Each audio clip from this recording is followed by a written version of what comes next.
Syria থেকে পালিয়ে বাশার আল আসাদ এখন রাশিয়ায় রাজনৈতিক আশ্রয়। দর্শকের বিষয়ে আরও জানাতে মস্কো থেকে আমাদের সঙ্গে যোগ দিচ্ছেন তারেক মাহমুদ।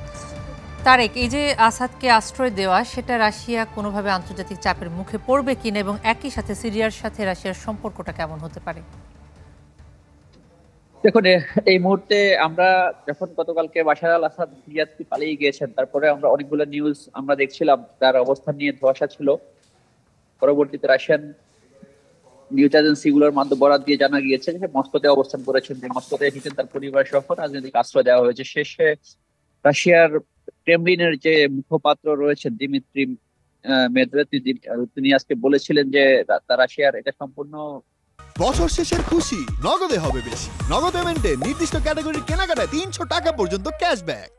প্রেসিডেন্ট ভ্লাদিমির পুতিনের একক সিদ্ধান্ত যে তিনি তাকে এখানে আশ্রয় দিয়েছেন, এবং এটি রাশিয়ার আইন রয়েছে যে ওনার হেড অফ স্টেটের অনুমতি সাপেক্ষেই এই রাজনৈতিক আশ্রয়টা দেওয়া হয়।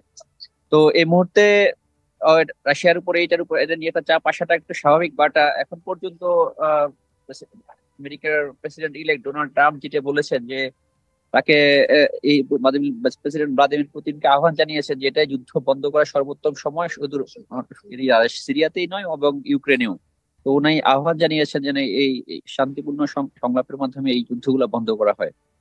এর পাশাপাশি যেটা হচ্ছে যে এই রাশিয়ার পক্ষ থেকে আরো জানানো হয়েছে যে বিদ্রোহী গোষ্ঠীগুলোর সাথে তারা যোগাযোগ রক্ষা করে চলেছে।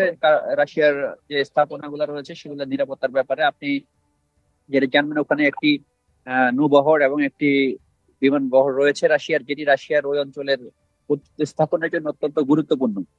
তো এটার জন্য রাশিয়া যে কোনো মূল্যে চাইবে যে সেখানে তার এই বহরগুলা ওখানে রেখে দেওয়ার জন্য।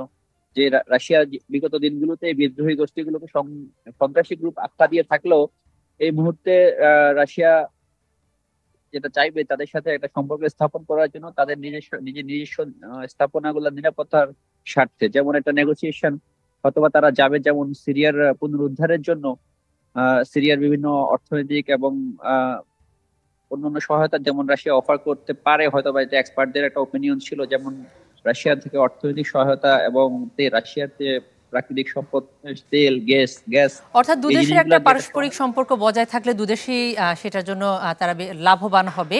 তারেক মাহমুদ, আপনাকে অসংখ্য ধন্যবাদ আমাদের সঙ্গে যুক্ত হবার জন্য।